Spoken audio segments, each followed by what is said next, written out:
kita anak-anak Tuhan ini mengenal dengan baik, dengan benar ya. Tuhan yang kita sembah, Yesus Kristus. Allah di dalam Yesus itu seperti apa?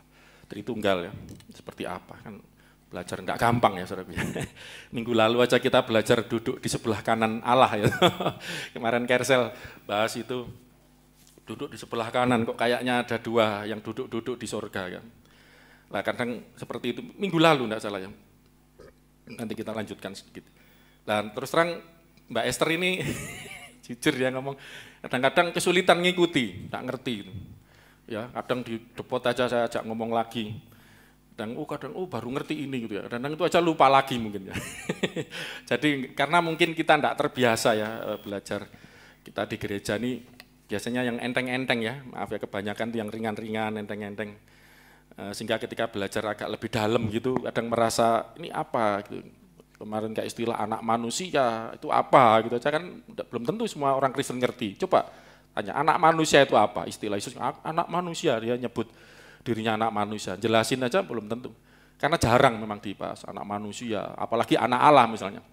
Ya kan? Apa itu Kristus gitu ya. Kristus itu apa? Artinya apa kan belum tentu kalau enggak belajar itu. Nah, kan di gereja ini diajarkan dikit-dikit. Itu ngikutinya kan agak Pak Hari bilang apa kepondal-pondal. Lah Mbak Esther itu ya gitu saudaraku, tapi dia tetap tekun dengerin aja, ngerti enggak ngerti dengerin dulu ya. Namanya juga orang mau belajar ya. Tapi dia punya iman gini saudaraku. Lah itu kuncinya iman. Saya tadi kan ngomong, orang Kristen tuh gampang sebenarnya, gampang kok. Ya memang belajar itu yang perlu kerja keras ya. Tapi untuk iman itu sebenarnya enggak perlu repot kok, tinggal cuma percaya dan terjadilah sesuai dengan imanmu kata Tuhan Yesus itu. Ya, sebetulnya gampang sebenarnya. Cuman untuk percaya itu loh. Gitu. Ayat senengannya Mas Yuga itu ada doanya seorang bapak yang anaknya kena epilepsi lah kalau bahasa sekarangnya, jatuh berkali-kali dirasuk setan juga. Itu berikan kami iman supaya bisa percaya ya. Untuk percaya aja enggak gampang sampai berdoa kepada Tuhan supaya diberi iman. Ya, lah puji Tuhan Mbak Esther ini minggu lalu ya saya diceritain nyonya. Saya kan ngomong tentang duduk di kanan Allah gitu. Di kanan Allah, tapi sempat kadang ya ada intermezzo dikit-dikit lah masukkan apa-apa, saya sempat masuk sharing-sharing sama Mbak Asih itu loh, padahal saya cuma lewat itu aja tentang apa? Dia bilang tentang berkat di atas apa Mbak Asih gitu, kepala orang benar gitu ya, kita lagi ngomong sesuatu lah. Intinya kita ini tidak perlu bingung mau ke sana ke sini, mau pindah ke planet mana gitu, enggak usah lah, pucuk gunung pun ya, di pucuk gunung. Kalau Tuhan bersamamu, pasti diberkati, pasti berhasil. Saudara. Karena berkat itu ada di mana? Di atas mana? Kepala. Kepalanya siapa? Orang benar, itu firman Tuhan. Saudara. Jadi kalau engkau orang benar, sebagai orang dimanapun itu loh, pasti disertai diberkati Tuhan. Itu sebetulnya. Kadang orang kan bingung mau kemana. Lah, saya waktu ngomong-ngomong gitu, wow, seperti teng gitu. Kalau Pak Hari waktu Kersel kemarin bilang apa Pak Hari? Pokoknya yang ngikutin kan agak terlalu banyak ya, kadang saya memang jelasinnya materinya wadat banget ya. Pokoknya mana yang teng gitu, enggak tahu istilahnya. Lah Esther tengnya itu yang itu berkat kepala teng gitu, dia nangkep gitu. Suatu yang seperti, memang Alkitab tuh ngomong firman Tuhan itu seperti godam, teng gitu kayak godam itu palu ya, seperti palu gitu, memukul teng, wah iya, seperti disadarkan gitu. Itu berarti Tuhan masih sayang, Tuhan bicara kepada Anda. Lah dia berkat di atas kepala orang benar gitu ya. Nyonya ya, Lin ya kan ngomong gitu ya. Iya bener. Langsung diimani. Yes. Khotbah duduk di kanan Allah apapun panjang itu enggak masuk semua. Masuknya berkat. Ya sudahlah kan gitu. Masa enggak masuk semua jangan gitu ta. Ada juga ya. Waduh. Tapi berkat pulang ya. Ditelepon orang pesen dari Kediri. Trenggalek deketnya itu ya. Pesen apa itu? Barang ya suatu item berapa? 200 item. 200 biji. Terus mau pesen lagi 1000. Apa? Oh Mas Yuko seneng. Oh, anakku iki kon lapo jenenge anakku iki. Bapake sapa? Biasa orang tua tuh kalau anaknya membanggakan, oh bapake sapa, anake sapa ya. Nek ngisin-ngisini, mbo sapa iki. Oh karepe dhewe. Luar biasa. Itu kan enggak kebetulan ya, saat itu terjadinya apa? Kan kamu tengnya kan dem itu hari Minggu kan. Terus terjadinya hari apa? Seninnya, besoknya. mujizat itu nyata. Jolali perpuluhannya lo ya. Biasa pendeta ini. Canda. Haleluya saudaraku. Gitu loh. Jadi nanti kalau saya ngajarin apapun, tengnya yang mana tangkepen aja gitu loh ya. Saya jelasin materi ini, puji Tuhan lah ya kalau saudara bisa nerima. Saya juga, kita sama-sama belajar, saudara belajar materinya, saya belajar mengajarkan materi, tidak gampang. Saya minta maaf kemarin di WA grup itu rencana saya itu paling lambat Rabu sebetulnya, kalau bisa Selasa. Rabu itu apa yang saya khotbahkan, kan saya rangkum gitu, Rebu paling lambat sudah Anda terima untuk direnungkan, Kamis kadang bisa buat sharing di carousel. Tapi ternyata jujur tidak gampang. Saya membuat yang gampang, yang ringkes itu, sampai tak ganti tulisan sampai tidak selesai akhirnya hari Jumat. Itu aja masih Anda baca pusing paling banyak banget itu juga. Tidak gampang, Bang. Jadi kita sama-sama belajar, tidak apa-apa ya. Ampuni saya juga ya, saya juga masih belajar ya. Untuk menjelaskan apa yang di sini itu ya tidak gampang. Kita akan tetap masih belajar duduk di sebelah kanan Allah ya. Minggu lalu memang agak saya paksain itu sebenarnya harus dibagi dua, saya sudah ngomong ya. Makanya di catatan itu saya harus dua tentang artinya duduk di sebelah kanan, yaitu arti kiasan. Ya. Kiasan itu bukan arti sebenarnya. Ini perlu dimengerti. Di Alkitab banyak banget. Ternyata Pak Hari nemukan juga ya. Amsal berapa saya dengerin di Kersel kemarin Pak Ari bilang, kita kan Kerselnya hybrid, nggih Gunung Gedangan ini. Gereja mepet sawah pun dah, masuk kemarin ya, orang beriman ini masuk juga ya. Jadi di gereja yang dekat sini bisa datang, terus yang nggak bisa datang jauh pakai online ya, kita bisa. Wah cuman hujan ya, waktu saya ngomong kok ya hujan, wes minggu depan aja wes gak konsentrasi jadi hujan deres ya, sini hujan sana hujan ya. Tapi tidak apa-apa online, yang di gereja jelas kok kita dengerin ya, puji Tuhan. Pak Ari ngasih contoh di Amsal itu ya, tentang kursi pengadilan itu Pak Ari ya. Itu kan bukan kursi beneran, berarti seolah-olah ada raja duduk di kursi terus menyelesaikan masalah, kan enggak ya. Itu banyak kiasan-kiasan. Kiasan itu bukan arti yang sesungguhnya. Kalau kita maknai sesungguhnya enggak nyambung, makanya enggak akan masuk. Misalnya kiasan yang untuk bahasa Indonesia banyaklah kita, panjang tangan misalnya. Apakah tangannya panjang? Ketek. Tapi artinya apa? Mencuri itu kan istilah, panjang tangan. Ringan tangan, apa ringan tangan? Apa tangannya ringan gitu kan? Enggak kan? Berarti apa? Suka bekerja, itu kan istilah itu. Kan enggak selalu arti tangan kanan juga, memang nih tangan kanan juga bisa arti tangan kanan kita, juga bisa berarti orang banyak hal-hal seperti itu. Di Alkitab banyak juga, termasuk ini duduk di sebelah kanan. Seharusnya saya batasi kiasan dulu, baru nanti bicara tentang arti yang sesungguhnya, ya, yaitu tentang Kristus, karena yang duduk itu kan Kristus. Apa maksud? Bukan berarti di sorga ada bapak sama anak duduk-duduk, ngobrol-ngobrol lagi nanti, wah tambah repot ini. Enggak seperti itu. Nah, tapi kali ini saya akan mengajak kita melihat arti kiasan ini, ya mendalam. Memang enggak ngulangi sih, nanti terlalu ya. Tetapi sambil ini memperdalam aja. Ya, nanti kalau ada waktu saya lanjutkan selanjutnya. Jadi gini, saya akan menjelaskan kiasan dengan kiasan. Ya, saya tunjukkan bahwa ini benar-benar kiasan dengan menghubungkan ayat yang lain ya. Untuk duduk di sebelah kanan Allah nggak usah saya buka banyak ayatnya. Khotbah minggu lalu itu malah belum saya buka semua, banyak banget. Yesus duduk di sebelah kanan Allah ya, naik ke surga, atau ini aja dibuka Markus 16 kan, saya ingetin lagi Markus 16 ayat 19. Markus 16 19. Nanti saya akan bandingkan dengan ayat yang lain. Dengan yang bermakna kiasan juga. Nanti akan ketemu ya. Akan ketemu. Dan itu nanti berkat buat kita juga. Lagi terus. Ini kan luar biasa.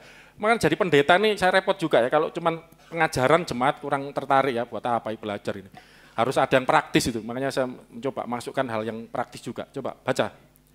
Sesudah Tuhan Yesus berbicara demikian kepada mereka, terangkatlah ia ke surga, lalu duduk di sebelah kanan Allah. Sebelum naik ke surga kan ngomong sama murid-muridnya, pergilah jadi bangsa murid segala macam itu ya. Kamu akan terima kuasa. Ini kalau Markus ini tanda-tanda ini akan menyertai orang percaya ya. Kamu akan bernubuat, ngusir setan, tumpang tangan orang sakit sembuh. Ini akan menyertai kamu tanda-tanda ini. Terus ngomong itu naik ke surga, duduk di sebelah kanan Allah. Kita akan belajar melihat istilah duduk sebelah kanan Allah sebagai arti kiasan Jadi bukan arti yang sesungguhnya, arti yang sesuai kalimat. Ini makna kiasan. Kita lihat di dalam ini pernah Yesus minggu lalu ya, Matius 20 ayatnya, bentar. Ya, saya lupa pakai kacamata, makanya bleret. Matius 20 ayat yang ke ini aja. Matius 20 ayat 22, sebentar. Sorry, 20 mulai berapa itu? 14 Pak. Nah, mulai 20 dulu. Dari sini aja. Saya akan tunjukkan ayat ini, Saudaraku. Ada yang luar biasa kita belajar. Saya waktu buat ini, sebenarnya yang di WA Group itu sudah saya buat ini, saya hapus, nggak jadi ya, karena agak panjang, ketambahan ini saya ilangin, saya mau bagikan sekarang aja. Saya buat ini nangis, Saudaraku. Saya nangis ketika nulis ini. Coba baca. Maka datanglah ibu anak-anak Zebedeus serta anak-anaknya itu kepada Yesus. Lalu sujud di hadapannya untuk meminta sesuatu kepadanya. Anak-anak Zebedeus, ini ibu dari anak-anak Zebedeus, bapaknya namanya Zebedeus ya. Anak-anaknya ini ada 2, Yakobus dan Yohanes, gitu ya, supaya saudara tahu. Nanti kalau dibuka di ayat lain ada Markus, perbandingannya, kelamaan saya buka. 21. Kata Yesus, apa yang kau kehendaki? Jawabnya, berilah perintah supaya kedua anakku ini 2 anaknya kan, Yakobus dan Yohanes, Rasul Yakobus, Rasul Yohanes. Boleh duduk kelak di dalam kerajaan. Kelak, berarti kan kelak. Kerajaan Allah yang akan datang, kerajaan Mesias yang akan datang. Ya, kerajaan Allah, kerajaan surgawi. Kelak duduk di kerajaanmu yang seorang di sebelah kananmu, dan yang seorang lagi di sebelah kirimu. Ya kan? Nah, coba sekarang kalau kita secara kiasan kita ambil ini secara harafiah. Tadi dikatakan Yesus naik ke surga, duduk di sebelah kanan Allah. Itu dalam kerajaan surga kan. Surga itu kan kerajaan. Berarti Yesus di sebelah kanan, Allah atau Bapa di mana? Sebelah kiri. Nah, sekarang ada permintaan ini. Nanti kalau dalam kerajaan, Yesus ini kan belum waktu ini, tapi Yesus sudah naik ke surga, duduk di kerajaan, di takhta, Yesus di sebelah kanan, Bapa. Berarti yang sebelah kiri adalah Yesus. Kalau di sebelah kanan, kirinya siapa? Kirinya Anda, ya Bapa. Lah, kalau ini diterapkan, ruwet enggak, saudaraku? Kalau sebelah kanan masih kosong lah, bisa. Lah sebelah kiri ada Bapa, masa nggeser Bapa gitu loh? Kan nggak bisa, ini kan bukan ngerti harafiah, tidak arti yang sebenarnya kalimat ini, ngaco gitu loh. Lah kita akan lihat apa arti sebenarnya gitu loh. Ayo kita lihat ayat bawahnya. Ya, silakan. Tetapi Yesus menjawab, katanya, kamu tidak tahu apa yang kamu minta. Kamu tidak ngerti yang kamu minta. Karena waktu ini Roh Kudus belum dicurahkan. Ya, para rasul belum ngerti apa itu kerajaan Allah. Jadi seolah-olah asal ngomong, asal minta gitu. Saya di WA Group sudah jelaskan ya. Sebenarnya itu ungkapan itu gampang sih dimengerti. Sebelah kanan kiri itu kan kalau ada raja, duduk di kanan kirinya itu berarti orang-orang yang ikut dimuliakan lah bersama raja itu. Posisi yang mulia gitu istilahnya. Sederhananya seperti itu. Tapi Yesus ngomongin, kamu enggak ngerti yang kamu minta. Bukan karena sebelah kiri lo sudah ada Bapa, kamu ngawur aja minta, nanti enggak, bukan itu. Nanti kamu enggak ngerti yang kamu minta. Terus, dapatkah kamu minum cawan yang harus kuminum? Kata mereka kepadanya, kami dapat. Dapatkah kamu meminum cawan yang harus aku minum? Ya toh? Mereka jawab, kami dapat. Kita akan bandingkan supaya ayat yang lain lebih enak ya. Markus 10, ayat 35 mulai. Ini kalau jadi Injil ini yang nulis Rasul Markus, tadi Rasul Matius. Ya. Walaupun ada sedikit perbedaan, tapi intinya sama. Ini kalau yang ini yang minta anak dua-duanya. Jadi kalau saya bayangkan kalau ayat ini digabungkan, ibunya minta, anaknya yang melok, ya Bu, ayo ngomong Bu, gitu ya. Gampangannya gitulah ya. Karena intinya sama, coba. Lalu Yakobus dan Yohanes, anak-anak Zebedeus, kan? Mendekati Yesus dan berkata kepadanya, Guru, kami harap supaya engkau kiranya mengabulkan suatu permintaan kami. Kami punya permohonan, kabulkan ya Guru.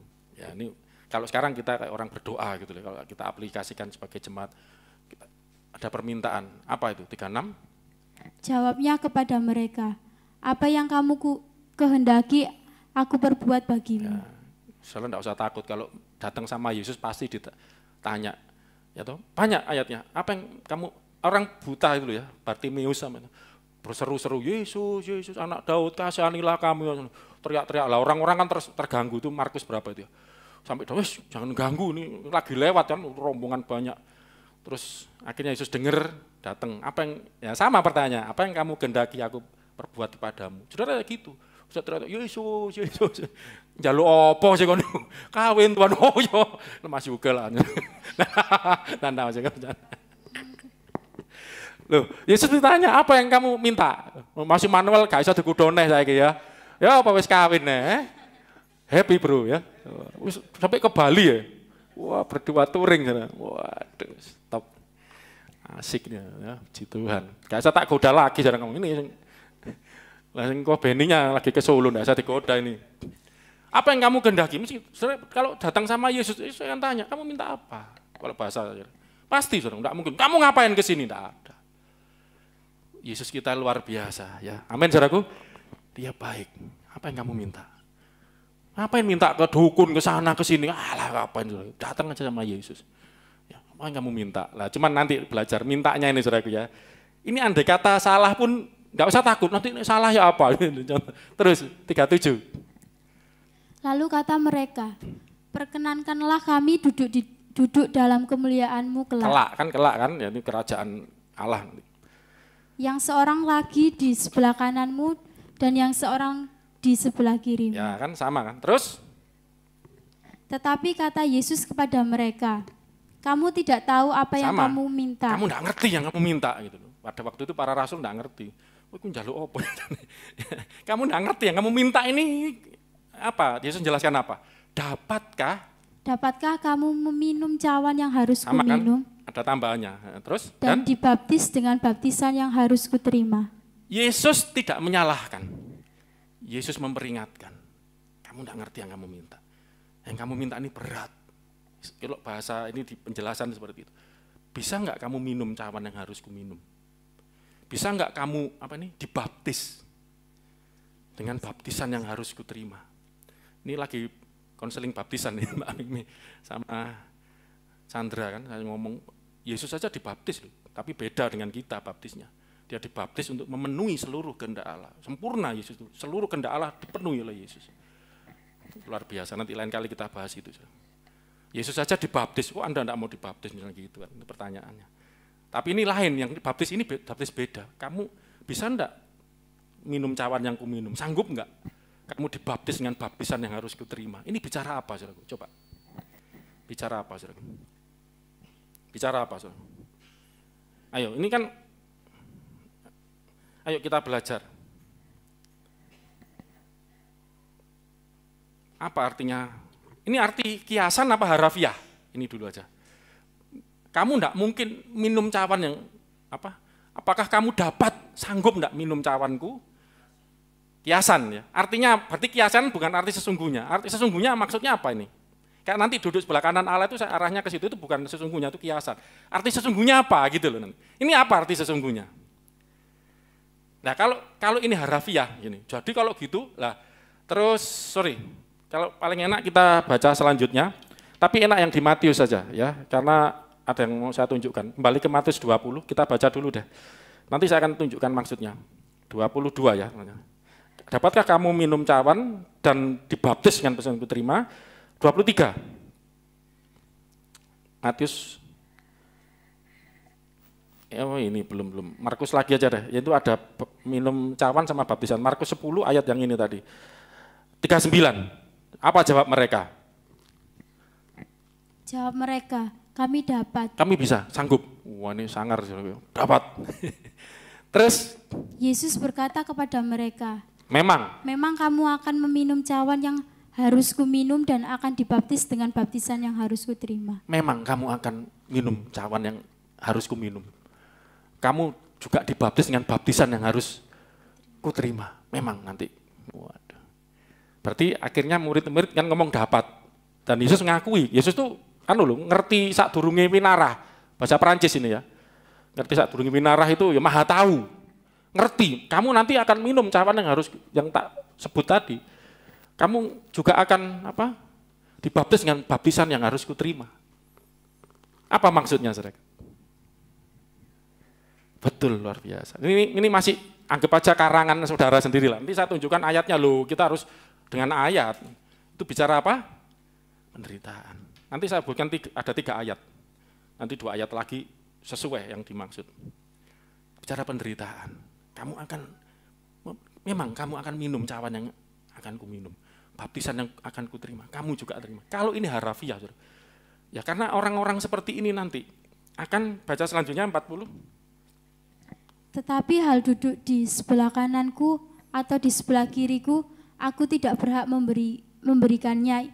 Itu akan diberikan kepada orang-orang bagi siapa itu telah disediakan. Nah, aku tidak berhak loh, Tuhan kok tidak berhak. Ini kita bandingkan ayat ini. Nanti sebelum saya jelaskan lebih lanjut makna Mazmur Matius 20 tadi ya. Ini perbandingan 2 ayat ini. Ini yang nulis 2 orang yang berbeda. Saling melengkapi. Itu Alkitab tuh gitu, saling melengkapi. Ya. Saling melengkapi. Jadi kita bisa dapat utuh. 23 jawabannya sama. 23 jawab Yesus. Yesus berkata kepada mereka, cawanku memang akan kamu minum, tetapi hal duduk di sebelah kananku atau di sebelah kiriku, aku tidak berhak memberikannya. Siapa yang berikan? Itu akan diberikan kepada orang-orang bagi siapa Bapakku telah menyediakannya. Bapak. Jadi siapa yang memberikan ini? Bapak. Kepada siapa? Orang yang berhak. Loh ini belajar Alkitab begitu. Jadi yang memberikan Bapak. Kepada orang yang berhak. Loh kalau itu Yesus kok enggak bisa berikan? Tunggu dulu, ayo baca ayat perbandingannya. Ini ada kelanjutannya, Wahyu pasal 1, Wahyu pasal 3 ayat 21. Nah, kalau saudara baca ayat ini, saudara akan jadi ngerti. Wahyu pasal 3, 21. Barang siapa menang, ia akan kududukkan bersama-sama dengan aku. Barang siapa menang. Itu yang berhak. Loh gitu ya. Yang berhak duduk di sebelah kanan kiri. Yesus kan enggak nyalahkan, ngawur. Sebelah kiri sudah ada Bapa loh. Enggak. Kamu enggak tahu yang kamu minta, dapat enggak? Itu kamu minta itu apa sih yang kamu minta? Itu nyawamu loh itu. Resikonya itu nyawamu loh itu, penderitaan loh itu. Saya mau jelaskan gini. Kalau ini artinya harafiah duduk di kanan kiri Kristus dalam kemuliaan. Judulnya dimuliakan ya, bersama Kristus di sorga. Wis ngono ya. Mpune anu gantian dhewe Mas juga redaktur apa? Kondektur saya. Redaktur apa gitu itu ya. Editornya kadang judulnya gawenan karemu lah. Saya enggak seberapa. Saya juga sedang belajar seperti itu. Jadi kalau untuk orang dapat duduk di kanan kiri Yesus, tempat yang termulia, dimuliakan di sorga. Nanti kita akan lihat, loh saudara itu dimuliakan loh bersama Yesus. Halo, orang Kristen gak ngerti ini, bangetan, gak ngerti firman Tuhan. Itu seperti orang yang di hotel ya, di hotel. Anak-anak ini dulu Pandi Chandra ke hotel pertama. Ini ada yang bagus lagi nanti. Ini mereka itu setahun sekali kok saudaraku. Tahun ini belum ya? Oh sudah kak ya? Belum, belum loh ini. Liburannya. Wah itu kan dapat welcome drink, macam-macam misalnya. Apa ini itu. Lah kalau yang baru ini malah disediakan macam-macam, ada teh itu ya untuk refill segala macam. Kan itu sudah satu paket, bayar itu sudah jadi satu. Kalau yang nggak ngerti, nggak berani ngambil, nanti bayar nanti. Sampai kehausan, anggap aja. Sampai haus, aduh itu kan baru datang capek, kan enggak berani ngambil karena dikira bayar. Rugi enggak kira-kira?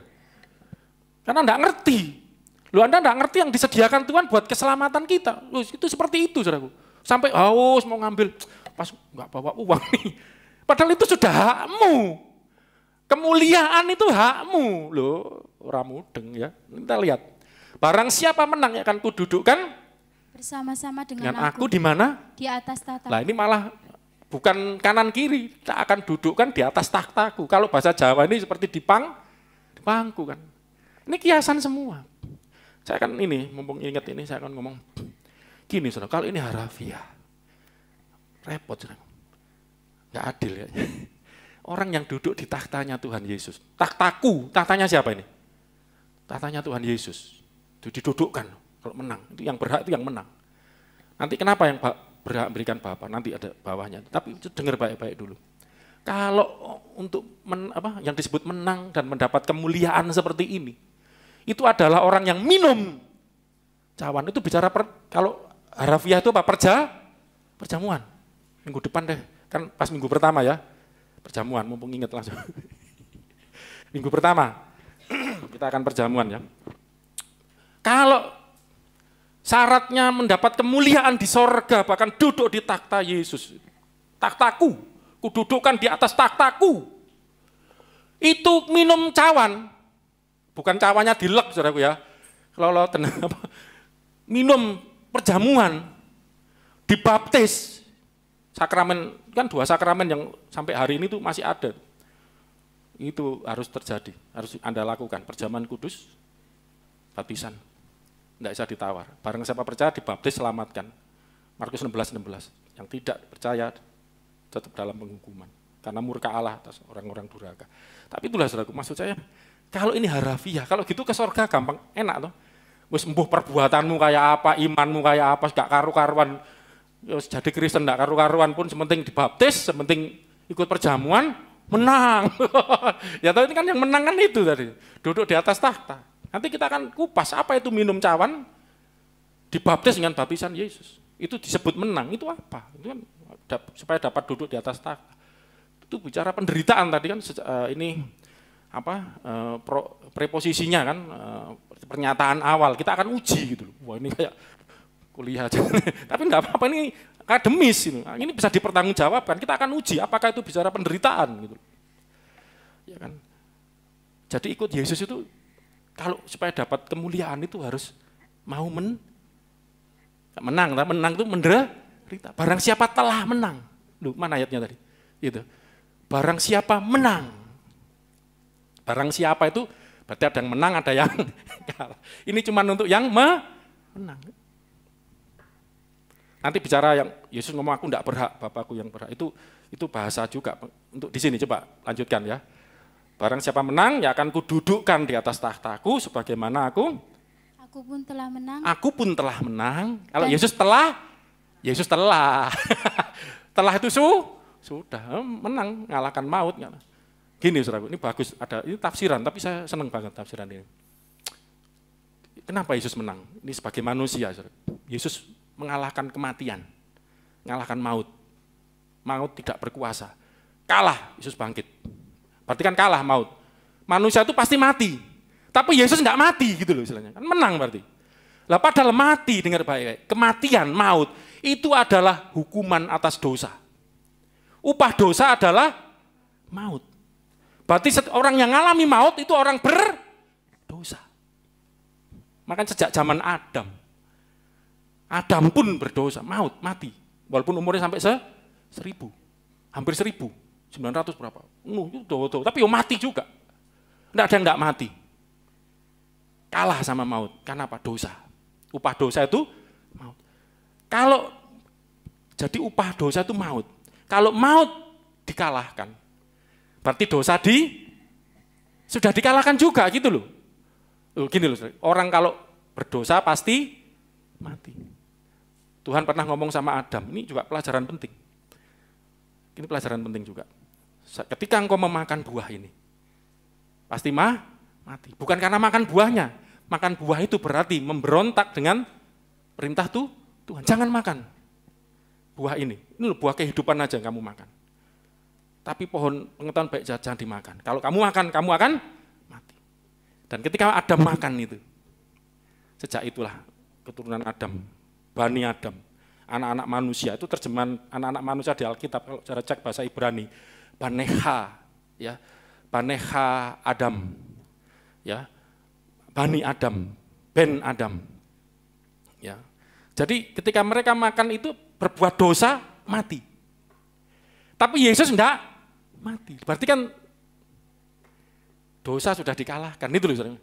Yesus hidup, kuasa maut telah dikalahkan oleh darah. Yesus telah menang. Ya, Yesus itu kuncinya menang. Singkat aja, kalau saya panjang tambah panjang nanti. Sebagaimana aku pun telah menang dan, baca terus. Duduk bersama-sama dengan Bapakku. Aku ini sudah menang, aku juga duduk di mana? Bersama-sama dengan Bapakku di atas mana? Tahtanya. Tahtanya siapa? Bapa. Coba kalau ini harafiah tambah ruwet lagi enggak? Tadi sebelah kiri ada Bapa, kamu minta sebelah kiri. Sekarang ini kalau kamu menang, kamu tak dudukkan di atas takhtaku. Lah takhtaku ini ada di atas tahtanya Bapa. Karena aku sudah menang dikasih takhta oleh Bapa yang duduk sebelah kanan. Ini ya apa? Ruwet kan kalau harafiah, makanya enggak bisa dia. Ini artinya apa? Nah, kita akan belajar.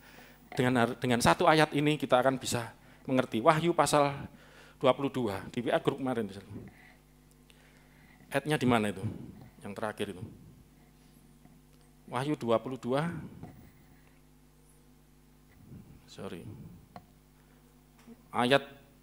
Wahyu 20 ayat 4. Wahyu 20 ayat 4. Nah, kita akan dari sini kita akan tahu nanti. Ini menyimpulkan semua sudah. Makanya ini sistem saya Pak Hari. Metode saya, tafsir ayat dengan ayat. Saya tidak mau nafsir ayat ngambang, harus ada ayat untuk menafsirkan itu. Saudara belajar seperti itulah enak ya. Tafsir ayat dengan ayat. Ayat itu apa? Duduk di sebelah kanan dan kiri. Ini bukan arti sesungguhnya, ini kiasan. Kita tunjukkan dengan ayat yang lain. Ternyata di surga nanti duduknya tidak jajaran seperti itu.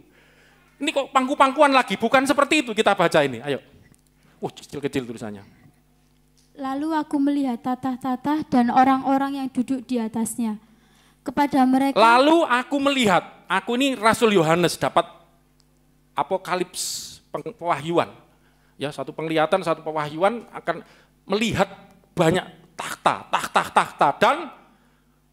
dan orang-orang yang duduk di atasnya. Banyak tahta, banyak orang yang duduk di atasnya. Siapa saja mereka ini? Kepada mereka yang orang-orang yang duduk di atas tahta yang banyak ini diberikan apa? Diserahkan apa? Kuasa. Untuk apa? Untuk menghakimi. Untuk menghakimi. Aku juga melihat jiwa-jiwa mereka. Kuasa untuk menghakimi. Kuasa untuk memerintah. Sama itu. Raja itu menghakimi. Zaman dulu itu seperti itu. Salomo kan menghakimi itu loh, dua ibu yang rebutan anak. Itu dibawa ke Salomo loh itu. Raja itu hakim. Jadi di Alkitab itu Perjanjian Lama itu ada nabi, imam, raja.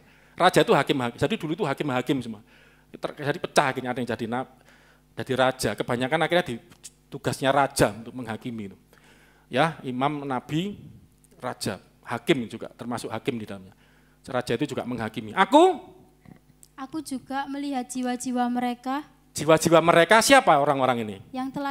Yang telah dipenggal kepalanya karena kesaksian tentang Yesus dan karena firman Allah. Karena siapa? Karena bersaksi tentang Yesus, karena firman Allah, karena mengikuti firman, hidup dalam firman, harus ngalami penderitaan, ya sampai dipenggal kepalanya. Yang tidak menyembah binatang itu. Ini sekali ayat sebelumnya pasal 13 ya, 13-14 itu antikris ya, ini masa antikris. Bicara iblis yang menipu dunia ini ya, supaya menyembah dia, orang nggak sadar kalau menyembah dia. Hati-hati loh, saudara. Antikris itu jangan dipikir datang nanti seperti pakai tanduk, taring, wedi, ora. Itu kalau sudah baca itu luar biasa. Orangnya itu, saudara. Maaf saya harus katakan, itu bisa menyatukan suku, segala suku, kaum, bahasa, agama, keyakinan itu loh, saudara. Itu bisa jadikan satu sama dia, hebat. Sekarang aja perang-perangan karena agama kan banyak. Orang ini punya kualifikasi, bisa membuat itu rukun itu orang hebat ini. Dan dia bisa buat mujizat apa itu istilahnya, tapi kita enggak tahu nanti faktanya seperti apa, tapi intinya orang ini orang hebat. Dikagumi, disuyuti banyak orang. Maaf, hati-hati loh, saya ngomong. Kalau Anda enggak sungguh-sungguh dengan imanmu pada Yesus. Maaf, banyak Kristen ini kalau bicara penderitaan, iki opo? Ngopo enggak mau. Padahal bareng sama minum cawanku, dibaptis dengan baptisan yang harus kuterima, menang. Tapi kan orang Kristen sekarang yang disebut menang itu apa? Yang rumahnya banyak, mobilnya banyak, istrinya, jangan, garu. Anaknya banyak, gak apa-apa. Ya. Pokoknya yang banyak. Itu tandanya menang, hati-hati. Nah, bersyukur saya melayani gereja mewah, mepet cawan. orang kadang mengukur kemenangan itu seperti itu. Coba lihat ini. Ini dipenggal. Saudaraku, ketika ayat ini ditulis, semua itu mati, saudaraku. Cuman Rasul Yohanes yang masih hidup. Ini saya waktu nulis itu nangis, saudaraku. Saudara tahu enggak siapa yang martir pertama, saudaraku? Yakobus, penggal Herodes. Yakobus mati. Dia minta kan, yang minta tadi siapa? Yakobus sama Yohanes. Kamu enggak tahu yang kamu minta. Dapat enggak kamu minum cawan yang harus ku minum? Dibaptis baptisan ku terima. Kami dapat Tuhan. Memang kamu akan dapat. Dan memang terbukti. Loh ini enggak kebetulan. Yakobus pertama. Setelah itu kan Stefanus segala macam.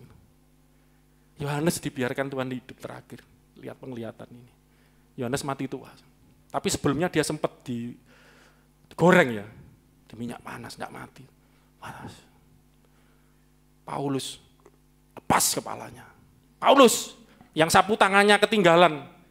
Kena orang, waktu Paulus sudah pergi ketinggalan sapu tangannya. Kan orang sakit kena itu sembuh. Petrus yang lewat bayangannya itu menyembuhkan orang.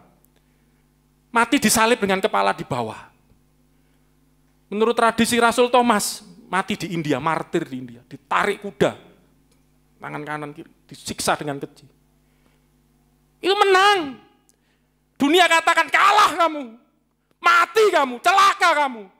Tapi Yesus ngomong, no, kamu menang, you are the winner. Coba, cara pikir orang Kristen sekarang gimana, saudara? Kamu pendeta kok enggak punya apa-apa. Ini loh kayak ukurannya mesti materi. Kamu kok enggak punya, orang yang enggak punya apa-apa minder lagi. Aku kok enggak punya apa-apa. Enggak apa-apa. Yang penting jangan miskin iman, kamu kaya oleh iman, saudara. Coba saudara renungkan ini. Makanya saya waktu nulis ini nangis, mati semua ini. Rasul Yohanes lihat jiwa-jiwa mereka yang telah dipenggal. Oh ini temanku dulu ini. Ya, kakakku ini Yakobus. Pada mereka. Saya buat ini nangis. Saya nangis itu, Tuhan betapa luar biasa mereka ini. Mereka minum cawanmu, mereka diterima baptisan engkau. Wow, mereka menang. Terus apa?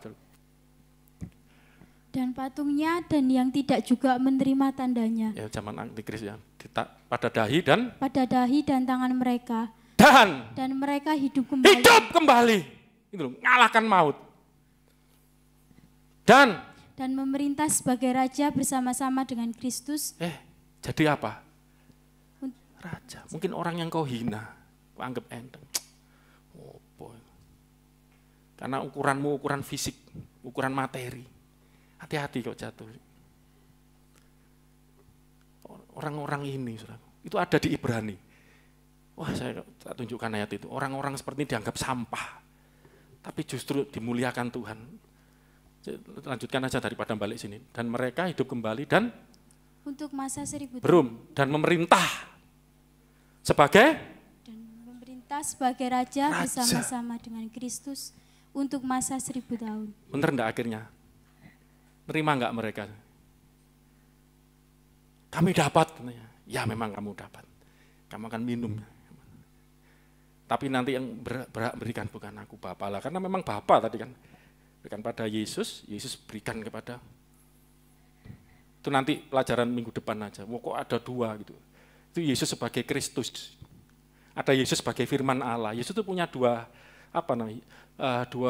usia bahasa Yunaninya. Dua unsur, bahasa Inggrisnya being. Terjemahkan sulit, being. Beingnya Yesus ada dua. Kita ini beingnya cuma satu. Wong, menungso, being kita itu. Yesus itu punya dua being, gitu. Terjemahan apa? Being, adalah pokoknya apa kamu? Oh makhluk lah ciptaan, bukan being. Pokoknya jenis gitu istilahnya. Dalam dirinya itu Yesus itu ada dua being, adalah, mungkin ya. Dua adalah, paling enak gitu. Adalah manusia juga. Ya Kristus loh Yesus adalah Sang Firman itu juga, karena sebelum jadi manusia Sang Firman. Nanti minggu depan kalau itu ya. Saya akan tunjukkan Ibrani. Saya ingin Anda baca ini bertobat dalam nama Yesus Kristus. Bertobat itu berubah metanoia, cara berpikirnya. Berubah cara pandangnya. selama ini mungkin apa yang kau kejar, apa yang kau cari. Saya tidak anti kaya, saya tidak anti, berani 11 itu. Ini orang-orang contoh-contoh iman ya. Lebih untuk cepat ayat 13. Saya mau Anda digodam firman Tuhan, dirubah cara pikirnya. Anda tidak lagi kejar kekayaan, Anda tidak lagi kejar hal yang duniawi. Itu ngikuti, cari dahulu kerajaan Allah kebenarannya, maka semuanya akan ditambahkan. Menang itu ukurannya Tuhan, tidak seperti itu. Tidak seperti itu.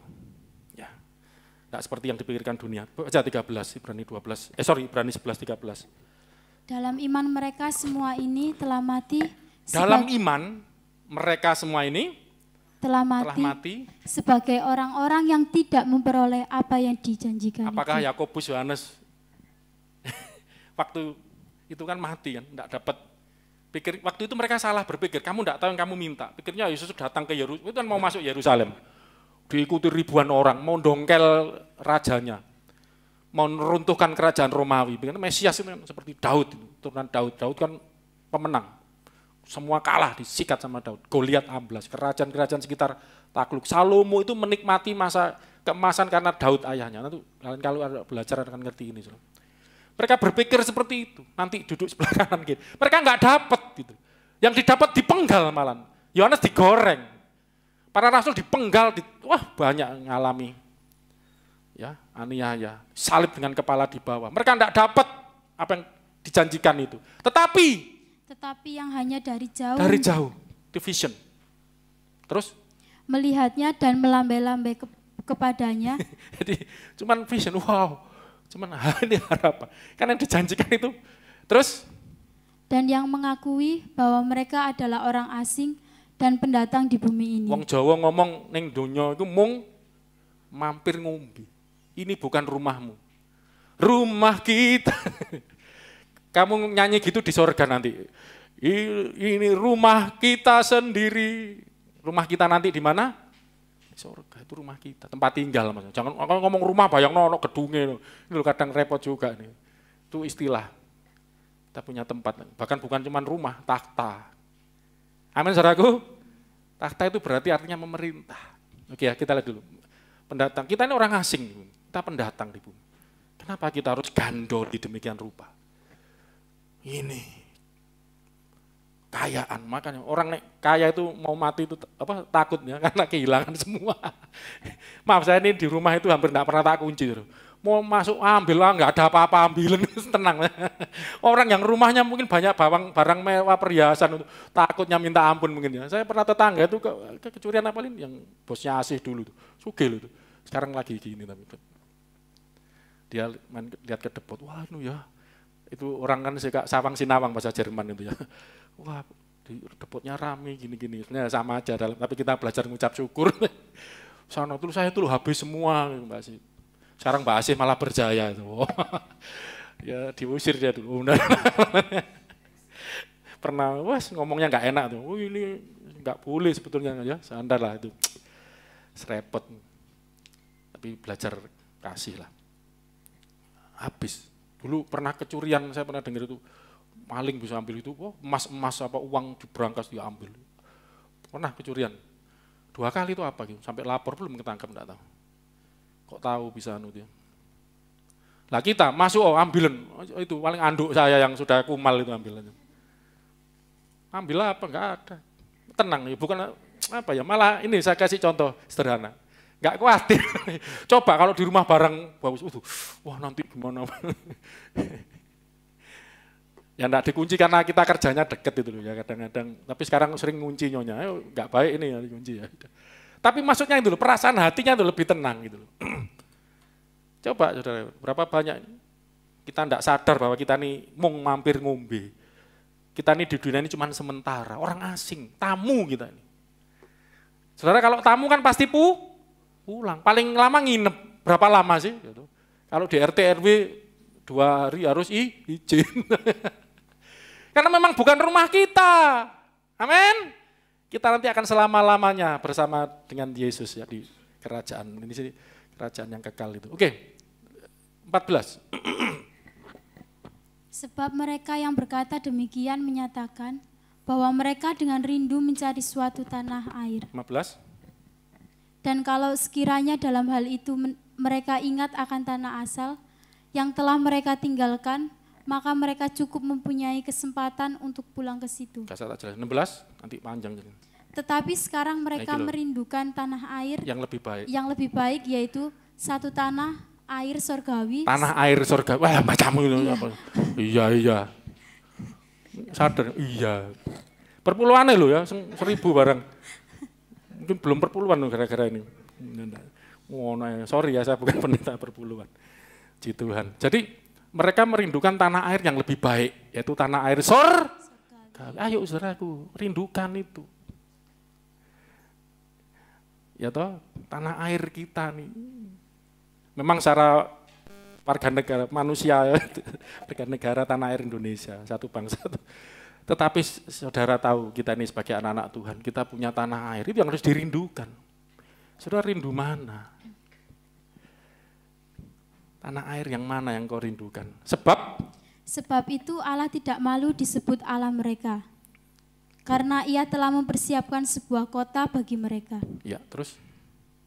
Karena iman maka Abraham. Sudah sampai itu aja. Itu panjang, nanti baca sendiri ya. Saya baca itu wah luar biasa ya tadi ini ya. Ya tapi harus satu pasal 11 itu.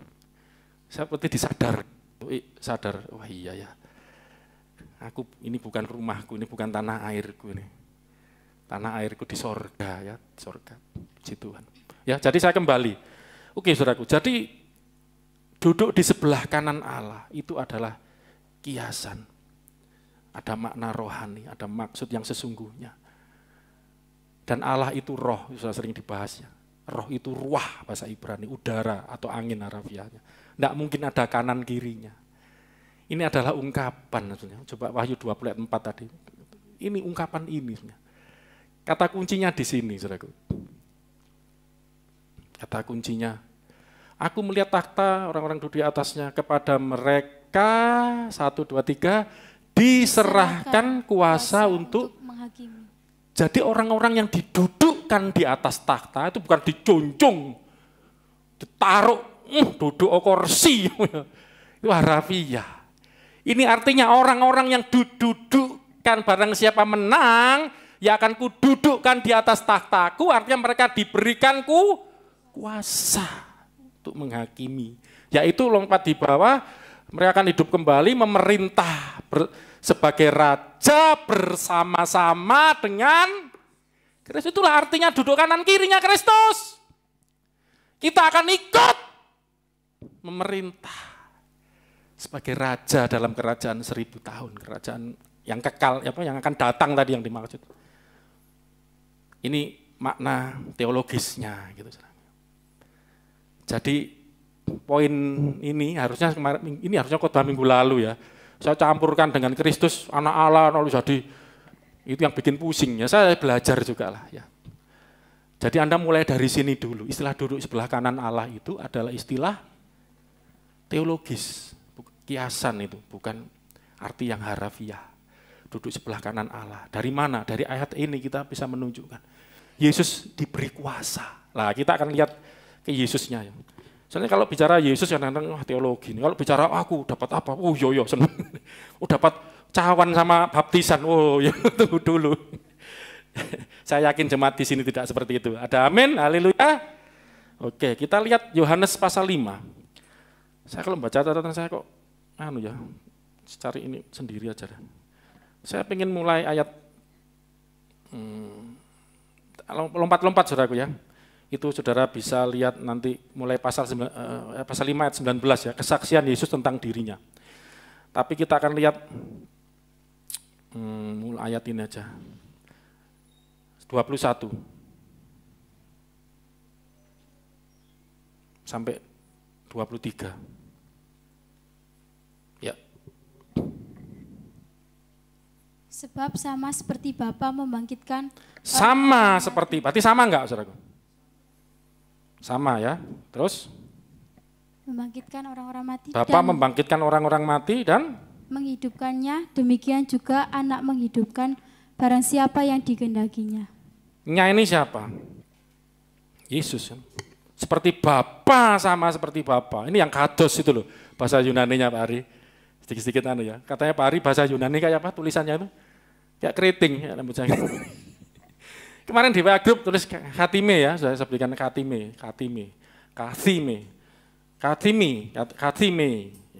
AE itu dibaca E, Katime, duduk. Itu ternyata artinya juga bertakhta kan. Itu kamus, itu dari kamus saya ambil, kamus Strong. Oke. Sama seperti kados bahasa Yunaninya. Kados bahasa Jawa itu kayak kados menika. Banyak yang sama loh, bahasa Yunani itu bahasa Jawa itu. Nanti saya kan kapan pernah kasih kan lupa aja. Kepala itu sama, kefale. Tulisannya kepale, bacanya kefale sama. Mata, matita. Mata itu matita. Bersama kan? Ya kesamaan bahasa. Kados ya seperti Bapa, sama seperti Bapa bangkitkan orang mati dan menghidupkan, demikian juga anak menghidupkan barang siapa yang dikehendakinya. Terserah anak mau menghidupkan siapa. Di bumi itu kalau saudara muslim sih izin Allah, oh Yesus enggak. Terserah dia membangkitkan siapa, karena lah inilah nanti. Kenapa? Siapa Yesus itu? Itu kan nanti jadi panjang. 22. Bapak tidak menghakimi. Bapak tidak, kamu kok tambah lemes sih bacanya? Minum dulu. Wah, habis ya sudah. Ya ampun. Masih. Bapak tidak menghakimi siapapun. Bapak tidak menghakimi siapapun. Melainkan telah menyerahkan penghakiman itu seluruhnya kepada anak. Menyerahkan seluruh penghakiman itu seluruhnya kepada anak. Kok bisa? Bapak tidak menghakimi, tapi menyerahkan kuasa penghakiman itu seluruhnya kepada anak. Saya coba bandingkan ayat ini dengan ini, Yohanes 1, ayat 1, 2, 3. Coba baca cepat ya. Pada mulanya adalah firman.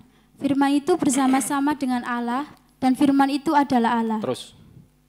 Ia pada mulanya bersama-sama dengan Allah. Ya, 3. Segala sesuatu dijadikan oleh Dia. Oleh Ia yang sejak semula bersama Allah, Sang segala sesuatu dijadikan oleh Sang Firman, segala sesuatu, semua, seluruhnya. Siapa yang menjadikan? Sang Firman. Dan tanpa Dia, tanpa Sang Firman, tidak ada sesuatu pun yang telah jadi. Dari segala yang telah dijadikan. Saudara bisa menghubungkan enggak ayat tadi? Bapa enggak menghakimi siapapun.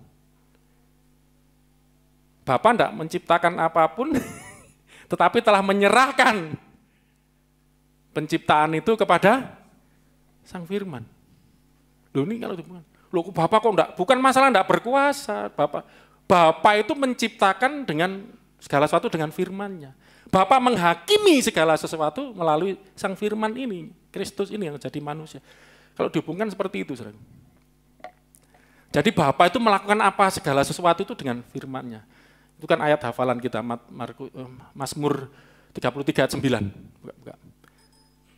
Ini penting, saudara, supaya Anda ngerti. Makanya Yesus ngomong, ya kan, bahwa Bapa itu menyerahkan pada Yesus serahkan, gitu loh maksudnya, pada kita.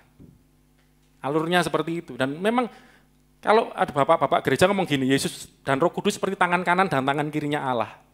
Jadi Allah itu mengerjakan itu dengan tangan, seperti manusia kan pakai tangan kanan kiri. Itu seperti firman dan roh itu adalah Allah bekerja dengan firman dan rohnya. Saya pernah khotbah itu kan. Coba ayat ini coba baca. Sebab Dia berfirman, maka semuanya jadi. Dia berfirman, semuanya jadi. Dia memberi perintah, maka semuanya ada. Makanya Allah itu seperti itu. Jangan bayangkan seperti manusia ya. Jadi inilah Allah. Dan menyerahkan semuanya pada Sang Firman yang jadi manusia. Kita kembali ke Yohanes 5 tadi ya, ayat berapa itu? 22. Terus 23 ini saudaraku kita baca. Supaya ada tujuannya. Supaya semua orang menghormati anak. Supaya semua orang menghormati anak. Ini gak usah saya ulang ya, kan minggu lalu saya jelaskan. Anak itu siapa? Ya Tuhan Yesus. Anak itu yang dimaksud sebetulnya Sang Firman. Coba ini lagi, Ibrani 1 ayat 3. Seperti, gak apa-apa saya ulang sedikit minggu lalu. Cepat, Ibrani 1 ayat 3. Iya ini Tuhan cahaya. Yesus ya. Yesus adalah cahaya. Kemuliaan Allah dan gambar wujud ayat 2 ke-14. Ayat 2. Maka pada zaman akhir ini ia telah berbicara. Ya Bapa, ya Allah Bapa berbicara pada kita dengan perantara anaknya. Kita tahu anaknya Tuhan Yesus yang dimaksud Yesus Kristus. Yang telah ia tetapkan sebagai yang berhak menerima segala yang ada. Ditetapkan tuh berhak menerima segala yang ada. Ini kadang-kadang apa maksudnya Yesus tuh menerima segala dari Bapa itu Yesus waktu naik ke surga ngomong segala kuasa di sorga di bumi telah diserahkan kepadaku. Diserahkan kepada Dia yang berhak menerima yang ada. Oleh Dia Allah telah menjadikan alam semesta. Oleh Dia, anaknya ini. Allah menjadikan alam semesta. Kalau kita membayangkan Yesus yang lahir dari perawan Maria sebagai manusia, enggak bisa masuk ini. Tapi Dia ini Sang Firman yang jadi manusia. Yohanes 1:14 tadi kalau diloncatkan ke 14. Ya makanya yang dimaksud Dia supaya semua orang menghormati, kembali Yohanes 5:23, menghormati anak seperti menghormati kepada Bapa. Karena anak ini diserahkan semua. Bapa telah menyerahkan semua, enggak menghakimi. Penciptaan pun diserahkan, karena ini Sang Firman yang melakukan. Dia berfirman jadi, dia beri perintah ada. Makanya Yesus ngomong, tanpa aku kamu enggak bisa sampai Bapa. Karena Bapa telah menyerahkan ini, tanpa aku. Kamu lihat aku sama dengan lihat Bapa. Tanpa Yesus orang enggak sampai pada Bapa, enggak mungkin kenal Allah. Mau teriak-teriak sampai pedot suaranya enggak akan sampai. Baca lagi, supaya semua orang menghormati anak sama seperti mereka menghormati Bapa. Ini tujuannya, kenapa Bapa menyerahkan segala sesuatu kepada anak tadi kan. Saya hubungkan dengan Ibrani juga. Di sini kuasa menghakimi, pemerintahan diserahkan. Tujuannya supaya manusia itu menghormati anak sama seperti menghormati siapa? Bapa. Enggak boleh kurang. Sama menghormati Yesus sama Bapa. Yang enggak ngerti, oh Yesus itu anaknya, ini sore. Nanti itu minggu depan kita akan perdalam. Saya bahkan tunjukkan ayat Al-Quran kalau Anda ingin tahu ya, untuk perbandingan. Itu jelas untuk kenapa mereka enggak percaya anak Allah. Dari situsnya saya ambil itu. Ada pemikiran-pemikiran, salah satunya kalau Allah punya anak, berarti anaknya ini juga Allah loh, ngerti juga mereka, berarti setara. Padahal tidak ada yang setara dengan Allah itu. Nanti kita akan kupas itu ya, yang pengen tahu ya minggu depan. Oke, supaya mereka menghormati anak seperti menghormati Bapa. Barang siapa tidak menghormati anak, ia juga tidak menghormati Bapa. Hati-hati, kalau kamu tidak percaya anak, kamu tidak percaya Bapa, tidak hormat sama anak. Hormat Bapa, makanya tanpa aku kamu tidak bisa sampai Bapa. Ya, oke. Jadi ini saudara, duduk di sebelah kanan Allah itu artinya apa? Menerima kuasa. Bapa menyerahkan segala kuasa sebagai Sang Firman yang melaksanakan penciptaan. Bahkan saya ada ayat juga tentang kesembuhan. Dia berfirman, apa? Kau berfirman dan sembuhkanku, itu bahasa Inggris. He sent his word. Firmannya diutus, lalu sembuh. Jadi Allah itu menyembuhkan dengan firman, lakukan segala sesuatu dengan firmannya. Segala sesuatu dikerjakan dengan firmannya. Ini diserahkan, jadi seperti itu. Dan waktu menjadi manusia, nah ini. Dia jalankan pemerintahan itu. Ya, jadi duduk di sebelah kanan Allah itu artinya menerima kuasa. Jadi Yesus duduk di sebelah kanan Allah, dia menerima kuasanya Allah untuk karena tahta itu bicara pemerintahan. Tadi Yohanes, misalnya lebih rumit lagi ada, sini aja kita doa aja daripada mumet nanti. Wahyu 20 ayat 4 tadi. Jadi artinya bisa dua, paling gampang. Yang pertama, ya Mbak Ani bisa, saya dulu kok sama Mbak Ani waktu ke Hersel, kenapa ada istilah duduk sebelah kanan Allah, kalau Isa enggak usah aja, itu karena kita putus asa, enggak Isa jawab, itu enggak Isa jelasin. Tapi sekarang ngerti itu istilah aja, duduk kanan kirinya Yesus, itu istilah. Duduk di atas tahtaku, itu bicara. Bukan ada 1, 2 tahta, enggak. Tahta itu cuma 1, di WA grup saya tulisnya. Tahtanya Bapa, kekuasaannya Bapa, tapi Bapa serahkan pada Yesus. Dan yang percaya Yesus menang. Berikan kuasa juga, ikut memerintah bersama Kristus. Kuncinya menang, merintah bersama Yesus. Itulah, saudara itu ditakdirkan, kalau ada percaya, jadi raja. Amin. Anda bukan pengemis, aku bukan pengemis cinta. Anda raja, Bukan cuma anak raja, anaknya raja kan jadi raja juga nanti. Raja-raja yang akan memerintah bersama Kristus dalam kerajaan yang kekal nanti. Dunia ini bukan panggung sandiwara. Dunia ini kalau saya katakan kawah condro di muko. Kalau pewayangan, tempat Anda digodok. Jadi kawah condro di muko itu ini legenda ya, mitos. Jadi Gatot Kaca itu dicemplung nokono ya. Keluar langsung otot kawat, balung besi, kulit black. Ya. Langsung ngelawan apa? Kan waktu itu nggak punya jago, serang raksasa. Akhirnya ada kawah itu masukkan, nah ini nggak tahu cerita. Itu tapi kawah condro di muko itu maksudnya orang tempat penggodokan. Dunia ini tempat Anda digodok, dipersiapkan untuk memerintah bersama Kristus sebagai Raja. Amin, saudaraku. Mari kita berdoa. Haleluya. Saya berharap